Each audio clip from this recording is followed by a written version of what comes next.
Hi, my name is André Rochette. I'm the CEO of Ecosystem. I'll get that moving. Just to give you a little bit of background on who we are, we do design build, deep energy retrofit in existing building mostly.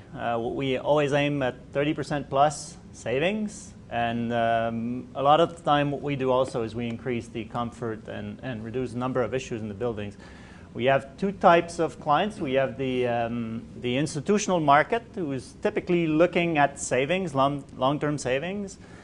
In the commercial and industrial space, our clients are rather looking for solving some of the issues with tenant retention or asset renewal, and we kind of combine that to make the building better. And I say that over and over each time I can have access to a conference. We think that the contracting and procurement model is really suboptimal in the construction industry. And we would like to see that change.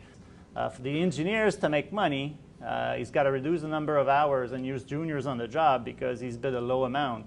The contractor has bid a low price, so he's looking for extras.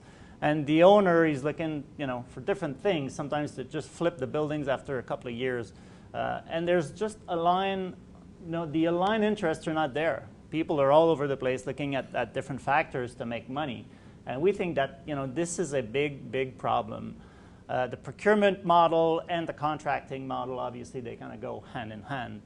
We did a project at the Montreal Biodome. It's one of our favorite projects. They would ask the firms to come up with a design, but also with a full net present value based on the cost, the guaranteed cost and savings and rebates. And you would have to follow through in the contract to guarantee that net present value. And so your profitability as a firm is really dependent on your ability to, over the long term, because it was calculated over 10 years, to actually reach the cost, rebates, and savings. In this case, we actually reduced the energy consumption by 50%, which is quite amazing. And what it requires as a firm to be successful in that different model is a commitment to results. Because you're not managing timesheets anymore. You're actually managing and delivering results. You need an integrated approach that's going to be very agile, very iterative.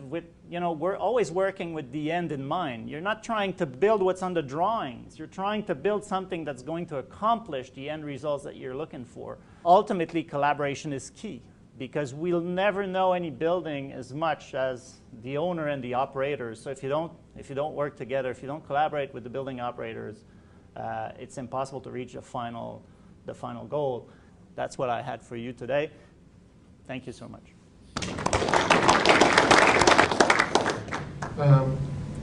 Andre, what are the main roadblocks to the value-based approach?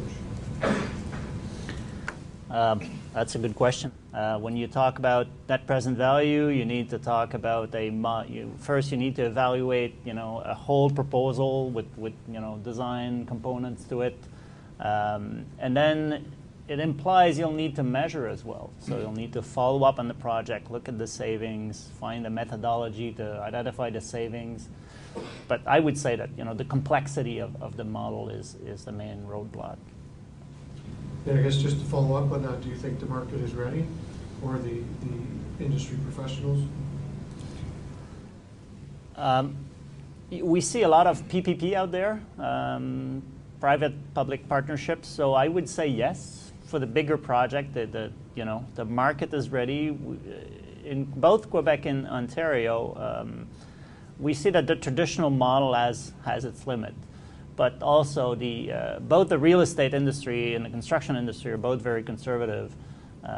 So the market is ready, but it's still it's a change, and change is always it's always an issue.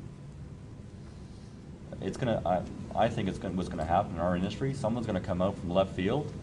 It's not gonna have that whole history behind them. They're gonna produce a couple of solutions that are gonna be completely different, and that's gonna change our industry.